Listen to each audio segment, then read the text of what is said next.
Chapter 1. A World of Wonders. Which is the tallest building in the world? Which is the oldest building? Which mountain is the highest?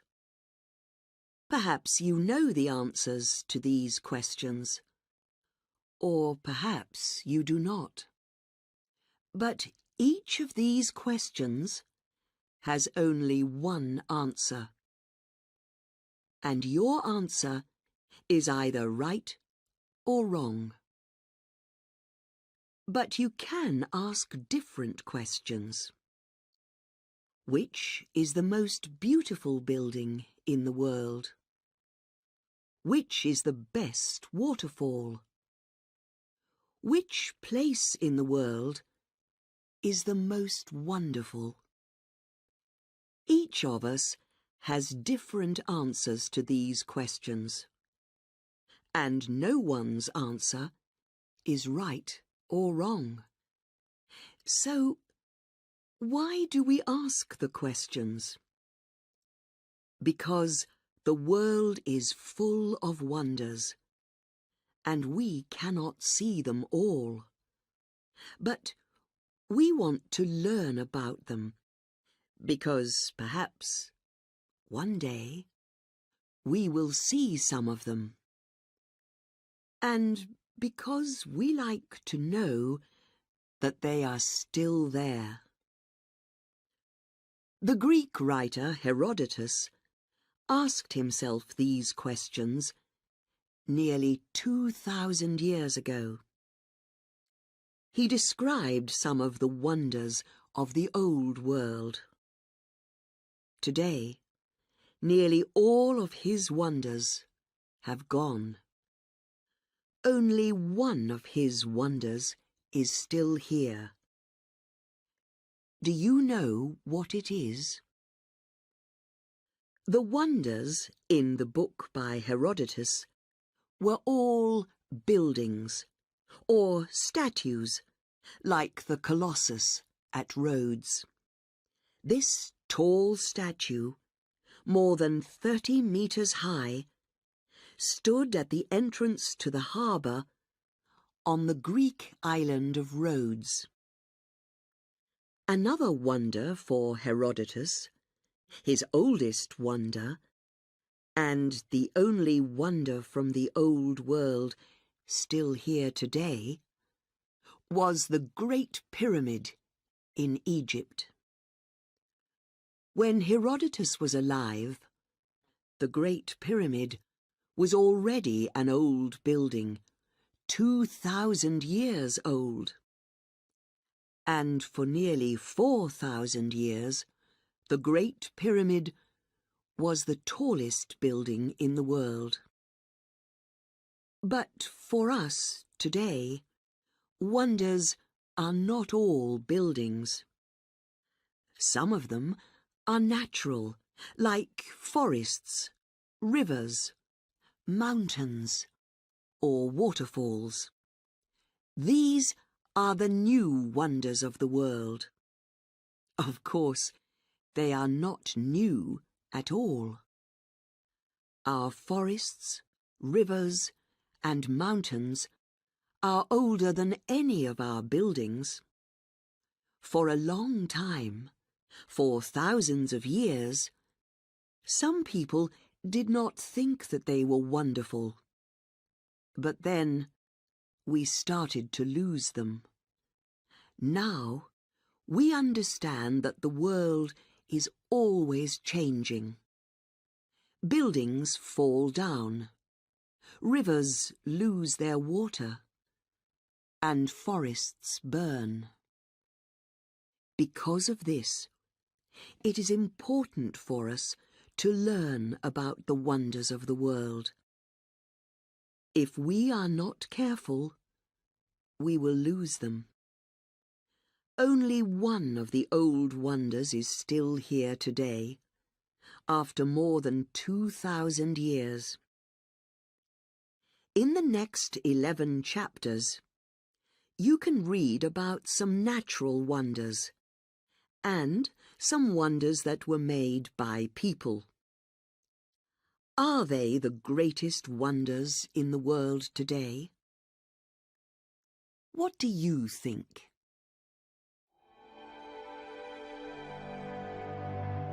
Chapter 2. Petra, City of Pink Stone. You always come to Petra from the east, and you always come on foot, or perhaps on a camel. The road to Petra is too narrow for a car. For the last 2 kilometers, you travel through a mountain, and the road is only 5 meters across.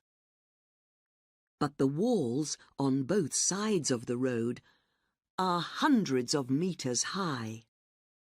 This is the entrance to Petra, and it is called the Seek.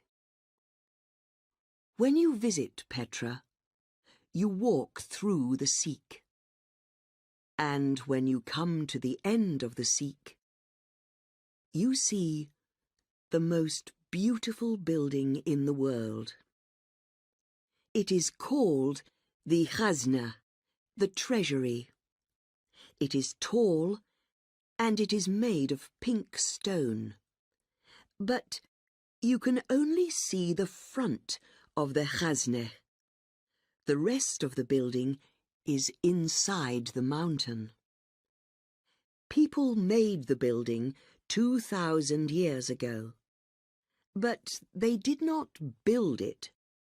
They cut it into the mountain. About 2,500 years ago, a group of Arab people called the Nabateans moved to South Jordan. They made their capital city at Petra, in the mountains. It was a good place for a city. First, it was a good place for a market. Petra was on the old road between Egypt and Arabia to the south, and Syria, Greece, and Rome to the north. Travellers came along this road with things to sell, like gold and spices. Second, it was a good place to defend. The mountains around Petra were stronger than any walls. And third, there was water. The Nabateans were very good builders. They made dams to hold the water, and long canals to move it around the city. 2,000 years ago, Petra was a rich and important city, with strong, beautiful buildings, and thousands of people living there. Now, no one lives there, and the city has gone. What happened? The Nabateans began to build Petra in about 400 BC, but then, in the year AD 363, there was a terrible earthquake, which destroyed much of the city. 200 years after that, in AD 551, there was another bad earthquake. People moved away from Petra, and they stopped using the road for business. They began to use ships, not camels, to carry their spices and gold. And the world forgot about Petra for more than 1,000 years. But Petra is still there. The earthquakes destroyed the buildings on the land, but they did not destroy the buildings in the mountains. Many of these beautiful buildings are tombs, places for dead bodies. They are empty now, but you can still visit more than 500 of them. At the far end of Petra is a tomb called the monastery, which is 50 meters high. But it is the beautiful pink stone front of the treasury that is in everybody's photos of Petra. At the very top of the treasury is a stone urn, like a large stone cup. For hundreds of years, people thought that there was treasure in the urn. They shot their guns at it, trying to get the treasure inside it. But of course, there is no treasure in the treasury or in the other tombs. The treasure of Petra is the city itself, the city of pink stone.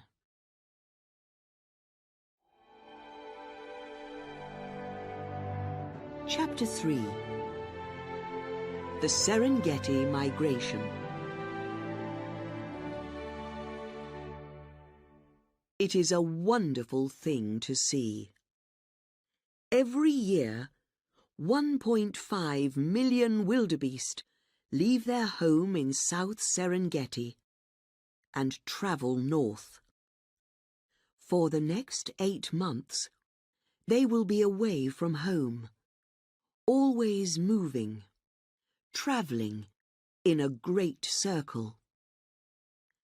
As many as 500,000 other animals, like zebras and gazelles, travel with them. So, every year, 2 million animals move together across the flat land of East Africa. Why do they do it? It is dangerous. Every year, 250,000 of the wildebeest die on the journey. But they have to do it. They are migrating, moving from place to place to find food and water. And this is the longest and largest migration in the world, the Serengeti migration. For these animals, home is in the south, in Tanzania. From December to April, they live in South Serengeti and Ngorongoro. After the short rains, 1 or 2 weeks of rain in November and December, there is lots of grass, and the animals eat well. Soon, the baby animals will be born. Young zebra are born in January, and young wildebeest are born in February. All the young wildebeest, about 400,000 every year, are born during the same 3 weeks. Only a few minutes after they are born, they are on their feet and ready to run. And they need to run immediately. Hundreds of animals are waiting for them. Big cats like lions and leopards, and hyenas too. At this time of year, there is lots of food for everyone. In April, it is time to move. It is getting hot in the south, and there is not much grass or water. The long rains are beginning in the west. They usually bring a lot of water in April and May. The animals can hear the storms, and they can smell the rain. They have eaten well for months, and they are strong. The grass is growing in the west. They know that it is time to leave. In June, most of the animals are in the centre or west of the Serengeti. The long rains usually end in May, and now it is getting dry. The best water is in the north, so the animals need to move again. Now they have to cross their first big river, the Grumeti River. Often the water is not very deep, and the animals can walk across the river. They cross quickly, because they are in danger from crocodiles. They move north to Ikorongo, and there they stop and wait. This is the most dangerous place of all. The animals need to get to the Masai Mara in Kenya. There is grass and lots of water there in August and September. But first, they need to cross the Mara River, which is a big, deep river. The large Nile crocodiles know that they are coming, and they are waiting for them. Day after day, the crocodiles wait in the water, and the wildebeest and other animals wait on the south side of the river. Soon there are many thousands of animals, and then, suddenly, they run into the water and begin to swim. Animals crash into each other, and many are hurt. The crocodiles find food easily. They can live for a long time without food, but in these hot days of summer, they have the best meals of the year. Some animals die in the river, but most of them get across. During the last weeks of summer, there is grass and water here in the north. They stay until October or November, when the storm clouds arrive in the south. The short rains are ready to begin. The animals turn south, and they travel quickly. They want to be home in South Serengeti again, because new grass is growing there.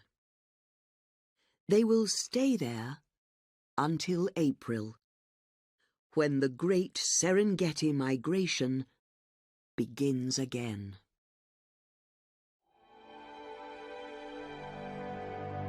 Chapter 4. Angkor Wat.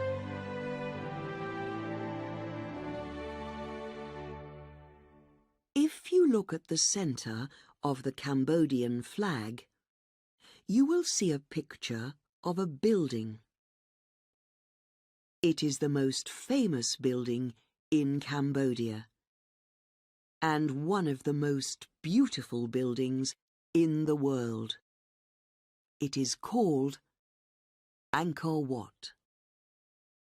The story of the city of Angkor is like the story of many old cities. A long time ago, Angkor was one of the largest cities in the world, and many people lived there. There were a lot of houses, which were made of wood, and many temples, made of stone. But the world changed, and people moved away. The houses fell down, but the temples did not fall down because they were made of stone. But the forest around the city grew quickly. Trees grew up over the temples and hid them.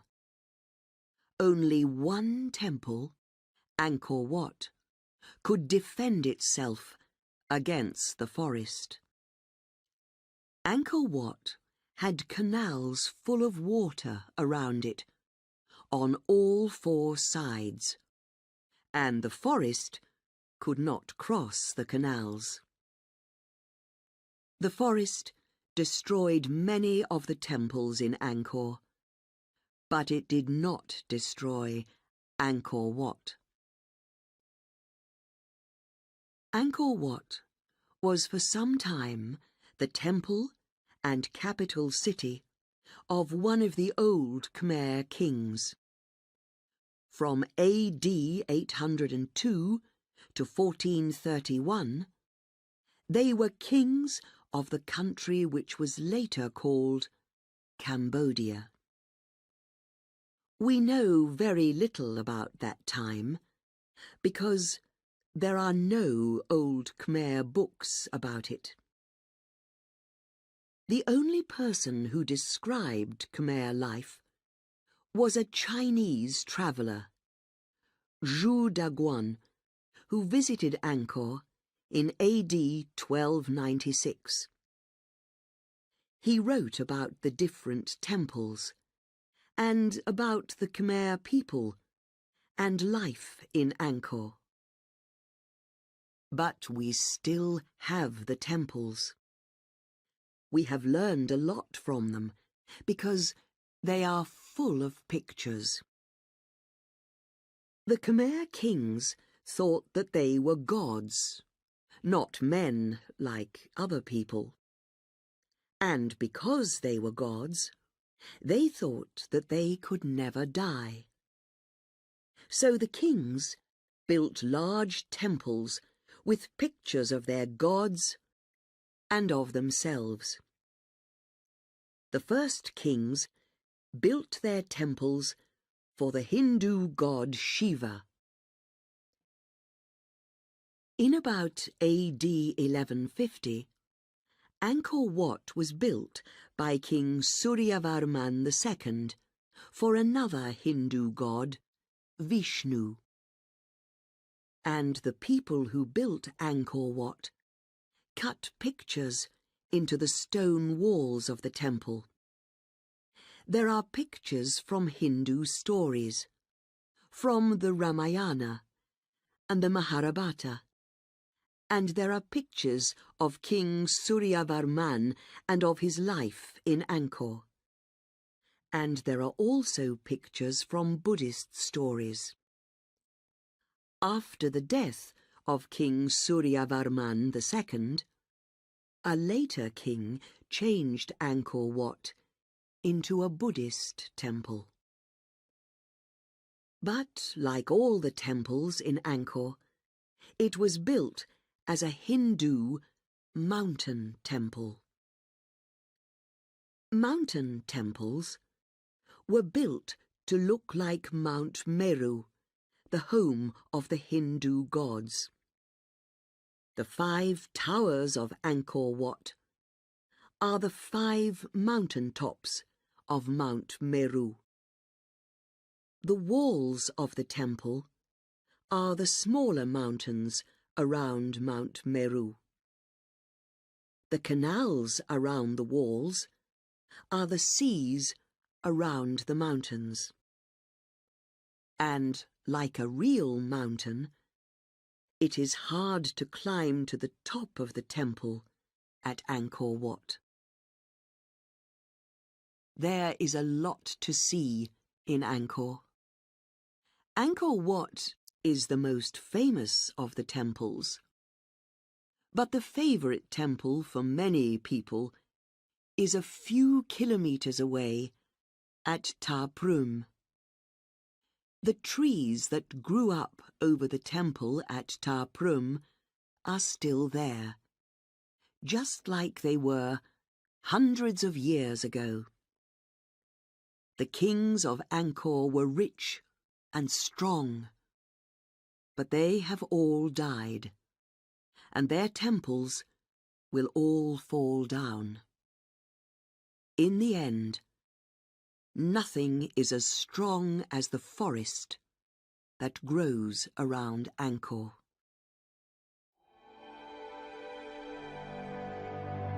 Chapter 5. The Iguazu Falls.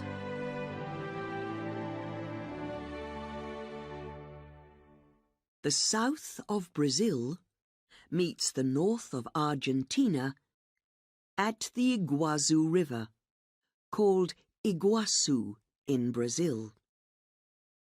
At this meeting place, the land in the north is higher than the land in the south. When the river comes to the end of the higher land, it falls off, like water that falls off the side of a table. But this table is 2.7 kilometers long, and the water falls 82 meters down its side. These waterfalls are called the Iguazu Falls. They are not the highest waterfalls in the world, but they are some of the biggest. At dry times of the year, about 500 cubic meters of water comes down the waterfalls every second. But at wet times, from November to March, there is much more water. About 6,000 cubic meters of water every second. The Iguazu Falls are not special just because they are big. They are special because they are wonderful to see. They are not one fall of water. There are 275 different falls along 2.7 kilometers of the river. The largest and most famous of the falls is called the Devil's Throat. The water comes into the Devil's Throat from 3 sides. From the top, it looks like the letter U. The best place to see it is from the Brazilian side of the river. People have built a walkway, a wooden road above the river, at the mouth of the U, so you can walk near to the middle of the falls. It is often wet on this walkway, and not just from the rain. The falling water makes a wet cloud over the Devil's Throat for much of the year. Visitors can borrow raincoats from the visitor centre. Most of the falls are on the Argentinian side of the river. There are long walkways on this side to many places along the waterfalls. You can take a boat to the island in the middle of the river, San Martin Island, and look up at the falls. Or you can fly over the waterfalls and look down on them. But it is possible to get away from the noise of the falls. On both sides of the river, there are parks with wonderful flowers, trees, and rare animals, like the jaguar. There are more than 350 different kinds of bird, too. And when the moon is full, there are special visits to see the waterfalls by moonlight. But this beautiful, special place is in danger. The parks are in danger because people want to cut down the trees to build roads, houses, and hotels. The waterfalls are in danger too because people want to build dams using the river to make electricity. The Itaipu Dam, one of the largest in the world, is below the waterfalls on the Parana River.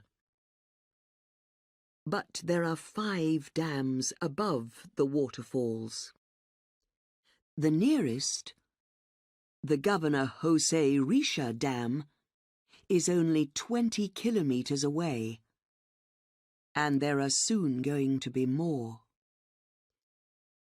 And if we destroy the parks and waterfalls, there will not be a home for the birds and animals of the forest. Chapter 6. Chichen Itza.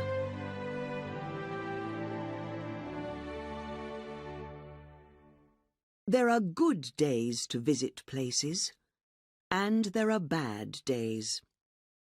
Usually, this is because of the weather. But for visitors to Chichen Itza, there are 2 days in the year that are the best days to visit. And this is not because of the weather. It is because of the earth and the sun.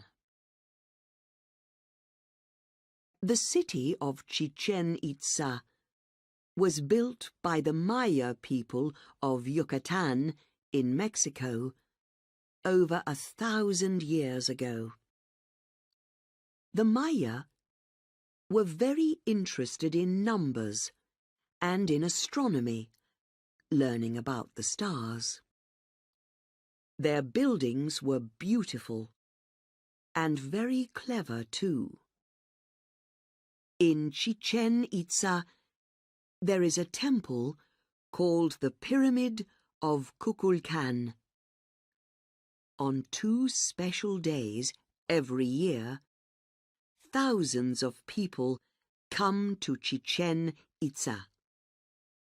While they watch, a large snake climbs down the pyramid from the top to the bottom.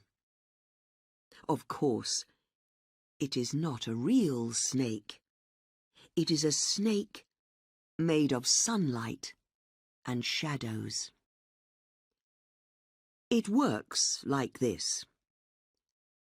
At about 3 in the afternoon, some of the light of the sun comes onto the steps on the north face of the pyramid. This light makes triangles on the west side of the steps, and it looks like the body of a snake that is moving. At the same time, the sun lights the stone head of the snake at the bottom of the steps. The snake god, Kukulkan, is coming down from his temple. This only happens twice a year, on the days of the equinox. This is when the nights are as long as the days, around March the 21st and September the 22nd. It is not easy to make a building like this today, but the Maya did it without computers or other help hundreds of years ago. The pyramid of Kukulkan also counts the days of the year. The pyramid has 4 faces, and there are 91 steps on each face. At the top, there is 1 more step in front of the temple. This makes 365 steps, the number of days in a year. The Itzas were a group of Maya people, and the name Chichen Itza means at the mouth of the well of the Itzas. There are very few rivers in Yucatan, but there are natural wells, deep holes in the ground with water at the bottom. Just north of the pyramid of Kukulkan is the sacred well. This is a very big well.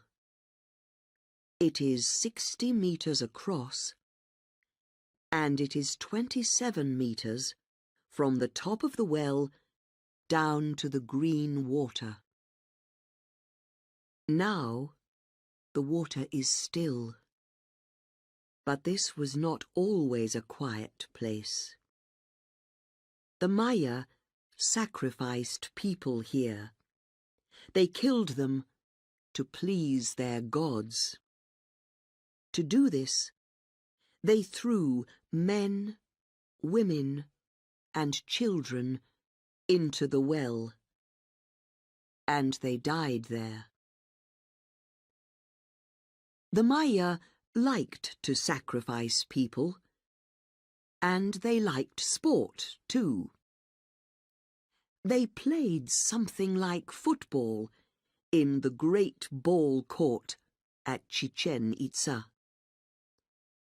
This is 166 meters long and 68 meters across, with long walls on each side that are 12 meters high. At the top of each wall, in the middle, is a stone ring with a hole in it.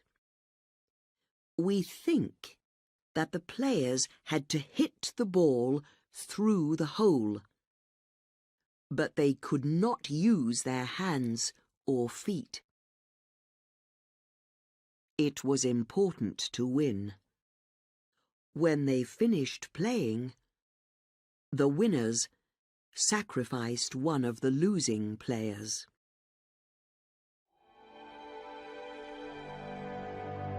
Chapter 7. The Grand Canyon.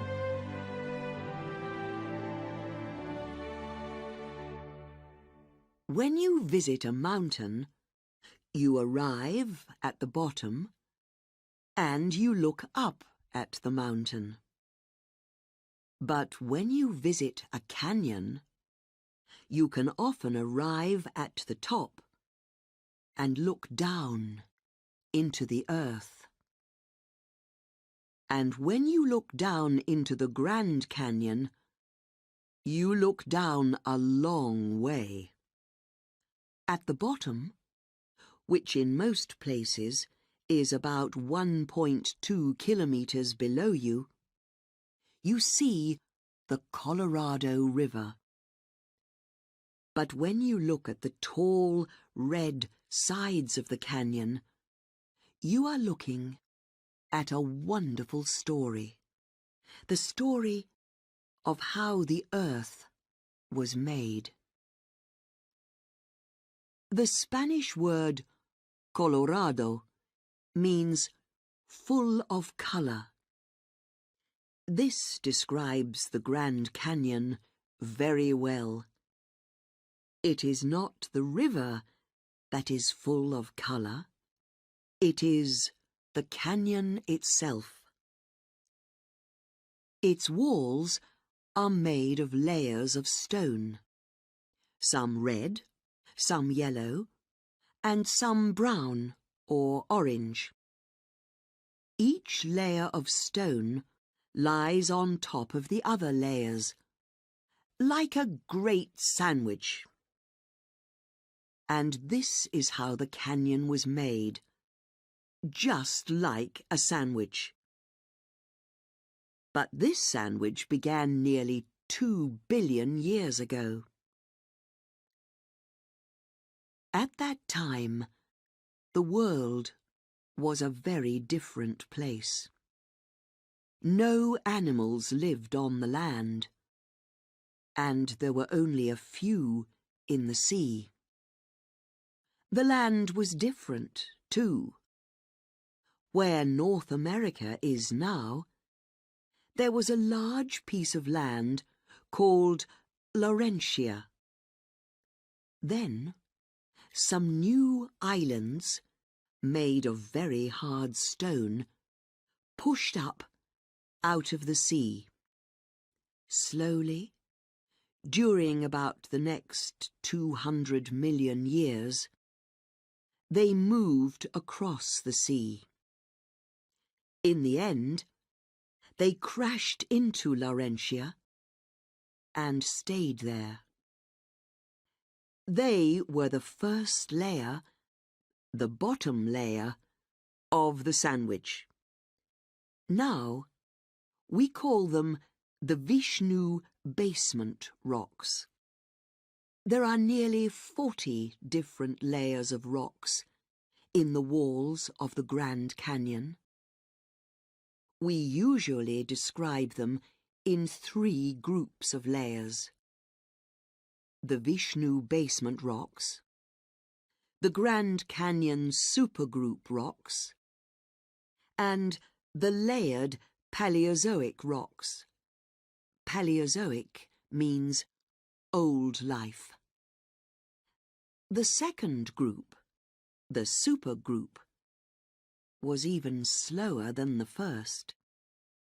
It took them about 700 million years to arrive, and they could not stay still.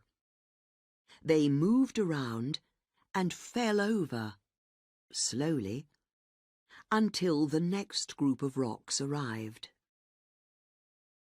The final group is the top layer in the sandwich, the flat layers of red, yellow, and brown rock. They did not move around. They stayed flat. And that is why they make interesting pictures. Everyone who visits the Grand Canyon takes pictures of these layers. Most of this story happened under the sea. That is where many of the layers were made. And then, about 75 million years ago, something big happened. Something pushed the land up out of the sea. It made the Rocky Mountains, and it pushed the Grand Canyon 3 kilometers up out of the sea. Of course, it was not a canyon then. It was a piece of flat land, hard and dry, like the top of a table. But the land moved a little, and a river, the Colorado River, started to move across the land and to cut very slowly down into the rock. That was about 7 million years ago. Now, the Grand Canyon is 446 kilometers long and from 6 to 29 kilometers across. And when you look at it, you are looking at the long, slow story of the Earth.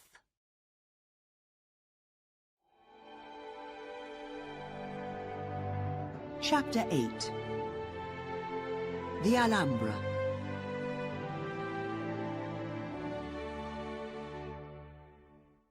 The Alhambra sits on a hill above the town of Granada, in the south of Spain. Behind this large red building up on the hill, you can see snow on the mountain tops of the Sierra Nevada. From below, from the outside, it looks good. But when you leave behind the hot, noisy streets of Granada and go inside the Alhambra, it is even better. Inside the beautiful rooms and gardens of the Alhambra, it is cool, and the only noise is the quiet sound of water. The Alhambra was built by the last Muslim kings of Spain. The first Muslim armies crossed the sea from North Africa and arrived in Spain in AD 711.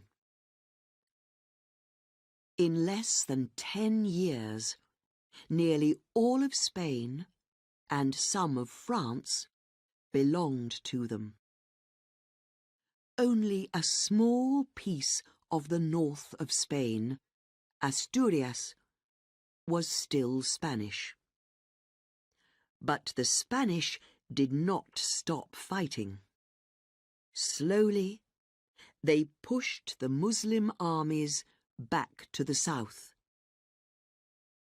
After 500 years, only a small corner of the southeast of Spain was still in Muslim hands, and the story of the Alhambra began. In AD 1237, Muhammad ibn al-Ahmar, Sultan Muhammad I, made Granada his capital city. He decided to build the Alhambra on the hill above the town. He built a canal from the Douro River 8 kilometers away to bring water to the Alhambra. His new building was a fort, a place to defend. In fact, the name Alhambra means Red Fort. It was a good place to put a fort, because up there on the hill you can see a long way. If enemies are coming, you can see them a long time before they arrive. Muhammad ibn al-Ahmar lived here until his sudden death in 1273. But the kings who came after him changed the Alhambra. They changed it from a fort into a palace, a home for kings. And no kings lived in a more beautiful palace than the sultans of the Alhambra. At the centre of the palace is the famous Court of Lions.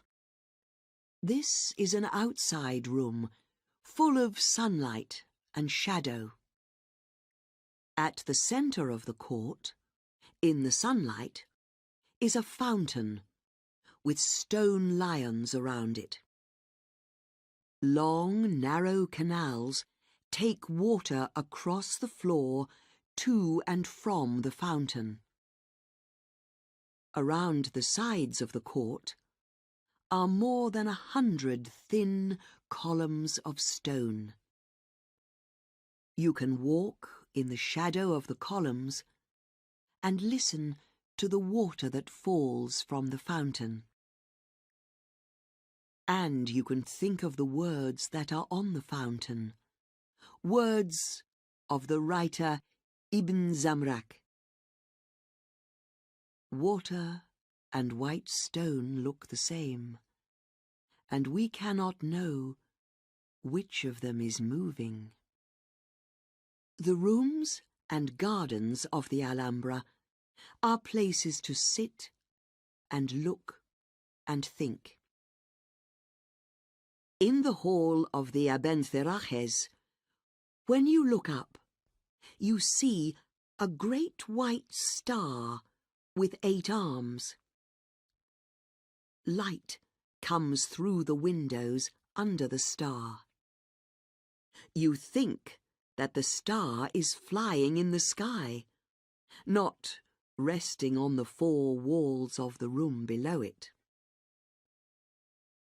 The sultans of the Alhambra stayed in Granada for less than 200 years. They left in AD 1492. But their palace on the hill is still there, one of the greatest examples of Muslim building, one of the greatest treasures of Spain, and one of the wonders of the world.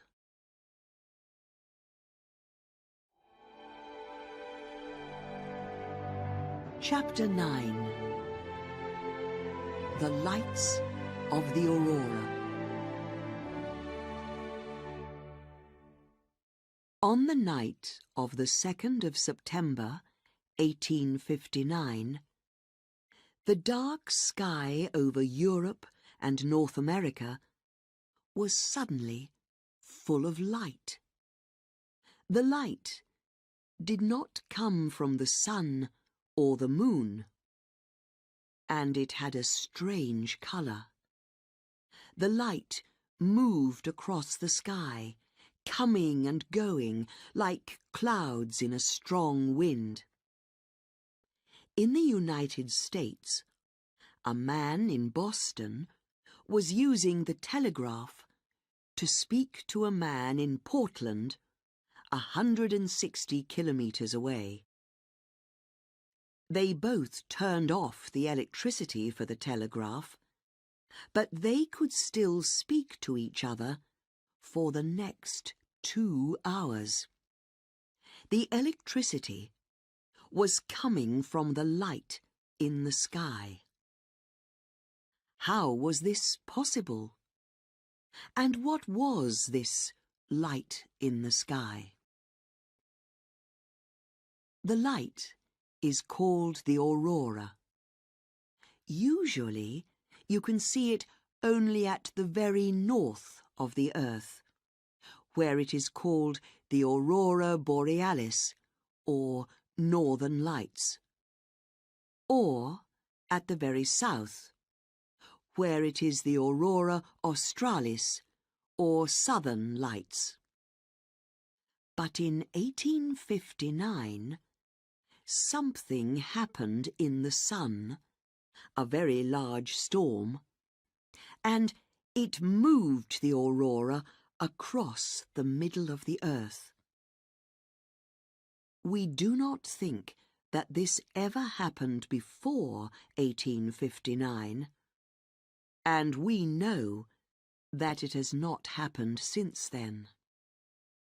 The light of the aurora does not come every night. It comes because of storms 150 million kilometres away in the sun. And the best times to see the light of the aurora are around the equinoxes, in March and September. Most often, the aurora is green, but it can be blue or red or any colour between. Sometimes the light is still, like the lights of a town far away. Sometimes the light moves, dancing in the sky. But why does the aurora happen? And why can we only see it at the top or bottom of the Earth? The aurora is made by something called the solar wind, wind from the sun. We cannot see this wind or touch it. It is a wind of particles that travel away from the sun all the time, at about 400 kilometers a second. Most of the particles never touch the Earth. The Earth has a kind of wall around it that defends it against these particles. This wall is called the Earth's magnetic field, and it pushes the particles away on either side. It is like water going to each side of a large stone in a river. But the Earth's magnetic field has two windows in it: the magnetic north and the magnetic south. At these places, the Earth's magnetic field turns down into the Earth, and some of the particles from the solar wind come through these magnetic windows. These solar particles crash into the particles that are already in our sky. And when this happens, we see the beautiful lines or clouds of light of the aurora. Where can you see the aurora?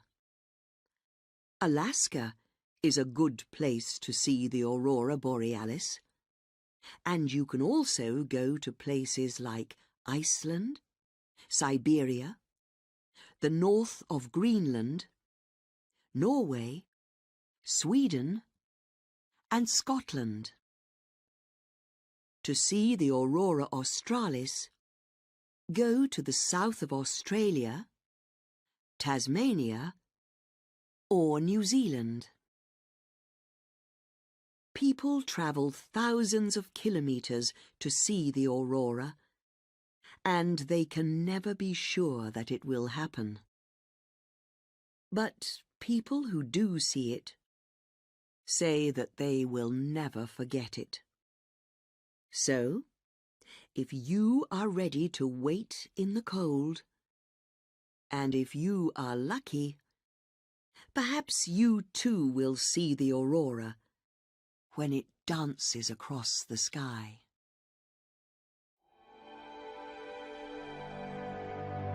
Chapter 10.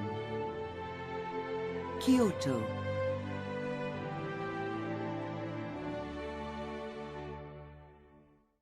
The name Kyoto means capital city, and for more than 1,000 years, from 794 until 1868, Kyoto was the capital city of Japan.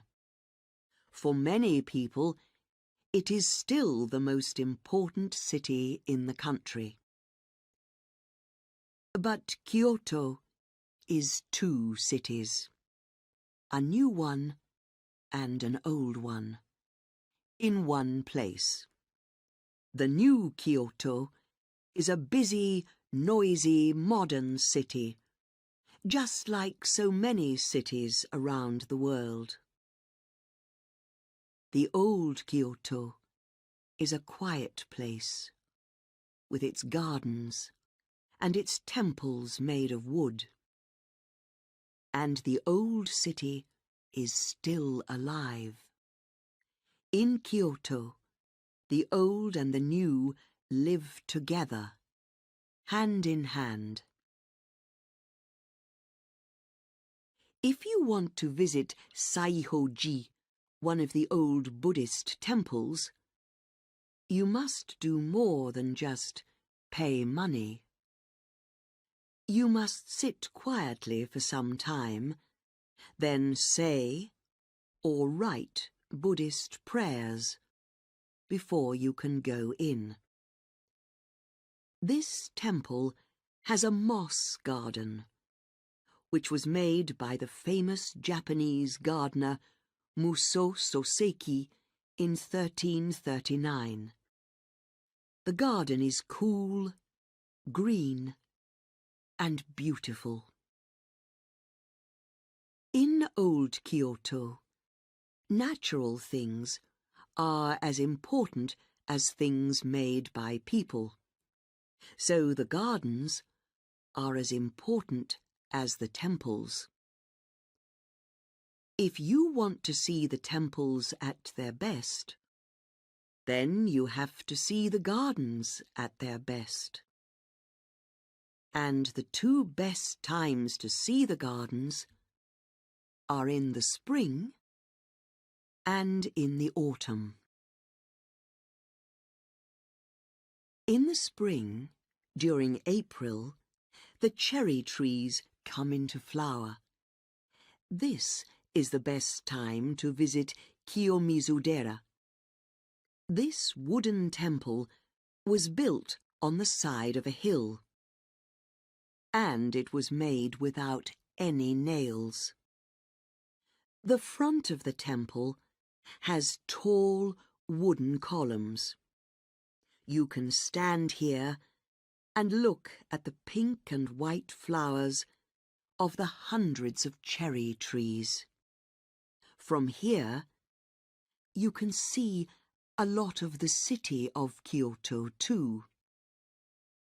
Kinkaku-ji, a beautiful gold temple, looks good at any time of year.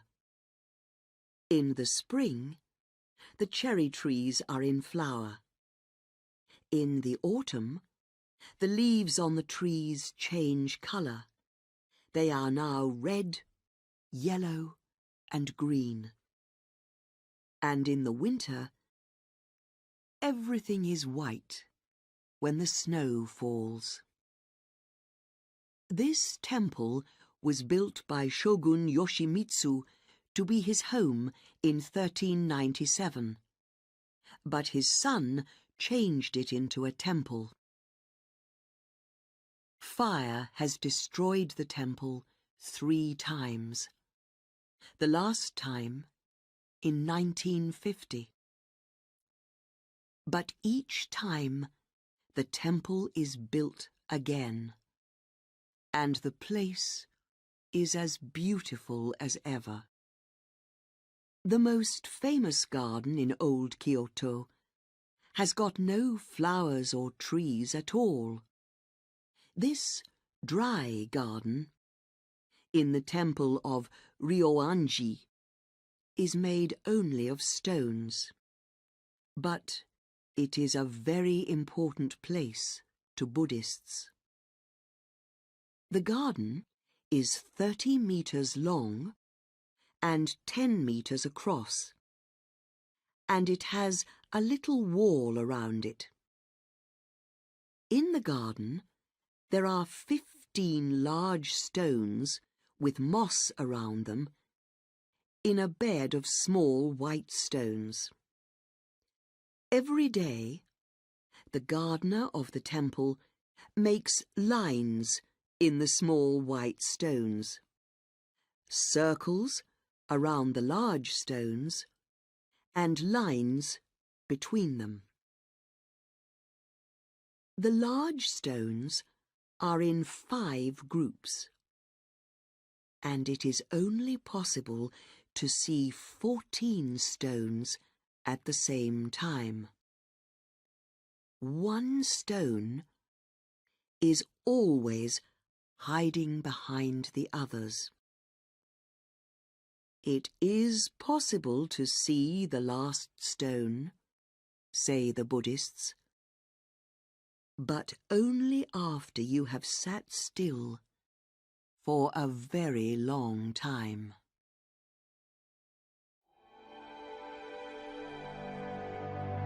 Chapter 11.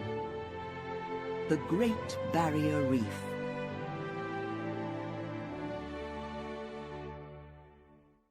The largest living thing in the world.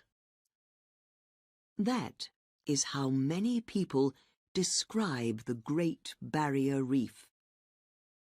And they are right, because this living thing is more than 2,500 kilometers long, and it is alive. The reef is growing all the time because of very small sea animals called corals. Corals are unusual animals because they make the island that is their home. This island is not made of stone. It is made by the corals from calcium carbonate. Millions of corals together make an island under the water, which is called a coral reef. And the Great Barrier Reef is a long line of about 3,000 coral reefs and 900 islands near the northeast of Australia. It is home to thousands of kinds of fish and other sea animals. Coral reefs are good places to live. There are lots of holes, which are good places for fish to hide, and which are easy to defend. There are many dangerous fish around the reef, but there is lots of food too. There are not many coral reefs in our seas. Less than 1% of our seas have coral reefs in them. But our coral reefs are home to 25% of all things that live in the sea.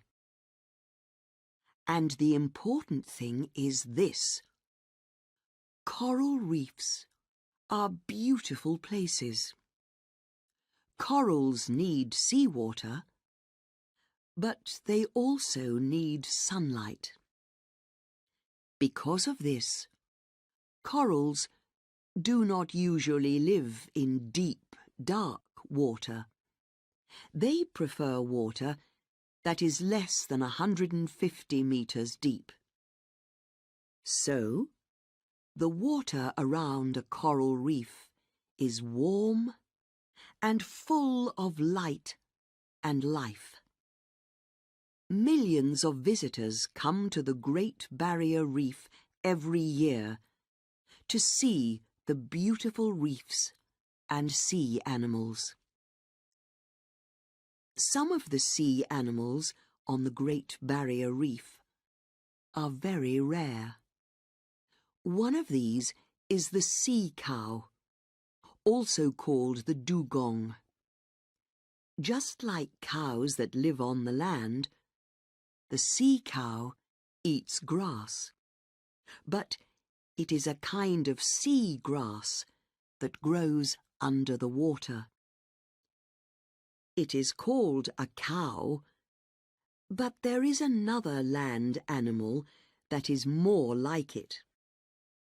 Just look at its nose. Yes, it is the elephant. There are 7 kinds of sea turtle in the world, and 6 of them live on the Great Barrier Reef. The turtle is one of our oldest animals. We know that the first turtles lived more than 200 million years ago. Turtles can live for as much as 80 years. They need to live for a long time. Some mother turtles do not begin to have their babies until they are 20 or even 30 years old.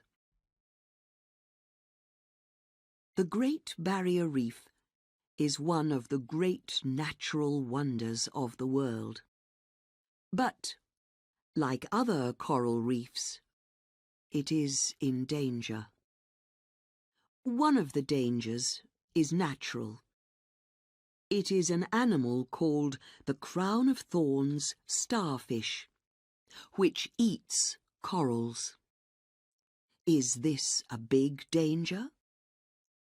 50 years ago, we thought it was. But today, we are not sure. Some years, there are more of these starfish. Some years, there are fewer. But there are also two dangers that come from people. First, the sea is getting dirtier. And second, it is getting warmer. Both of these things kill coral reefs. And both of these dangers are getting worse.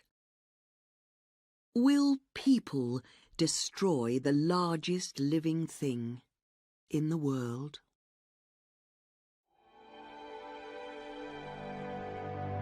Chapter 12. Shin's Last Army.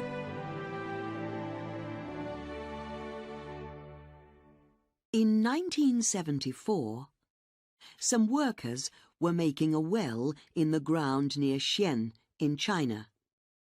They were looking for water when they hit something hard in the ground. It was the head of a soldier.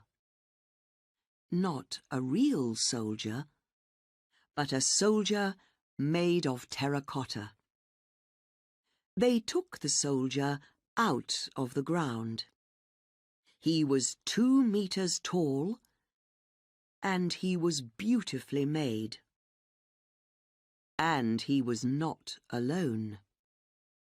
There were more soldiers under the ground, and horses, and weapons. The workers were looking for water, but they found an army. The army was made more than 2,000 years ago for a man called Ying Zhong, a man who changed the world. At that time, China was not one country, but 7 different countries. Ying Zhong's father was king of one of those countries. When he died, Ying Zhong was only 13, but he followed his father as king. And he started to make 2 armies. He made his first army to fight for him while he was alive. And he made his second army to fight for him when he was dead. He used his first army to fight against the other 6 countries of China.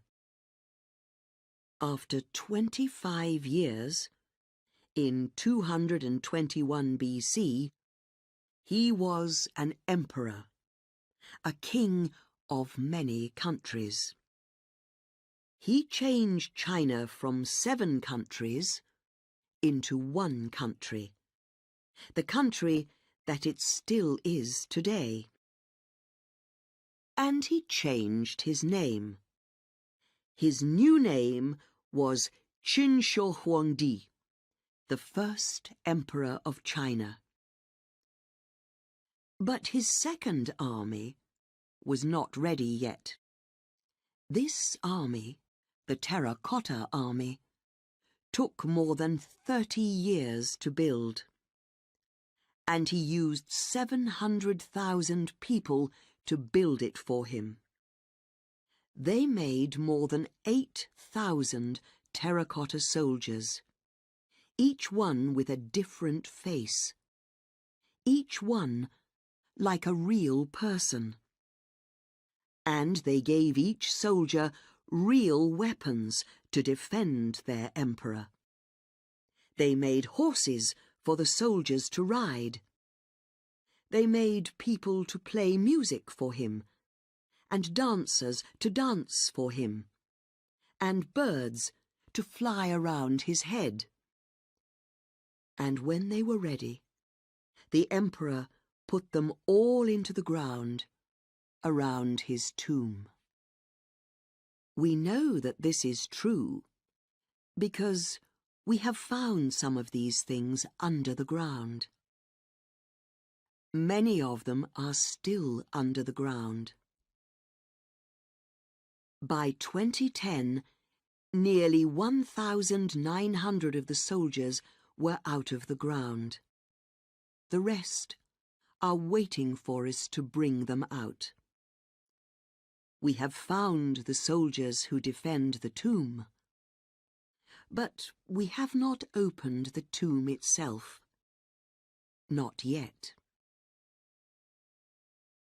There is an old story about the tomb. About 100 years after the death of the first emperor, in 210 BC, a man called Sima Qian wrote about the emperor and his tomb.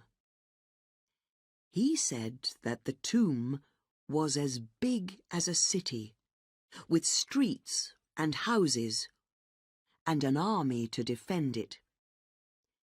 He said that the houses were made of gold and other kinds of treasure. For 2,000 years, no one thought that his words were true. But we have found the emperor's last army. What secrets are still waiting for us in his tomb?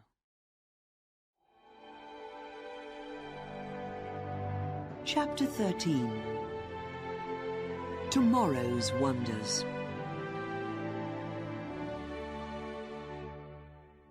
Now you have read about 11 of the world's wonders, some from millions of years ago, and some from only a few hundred years ago.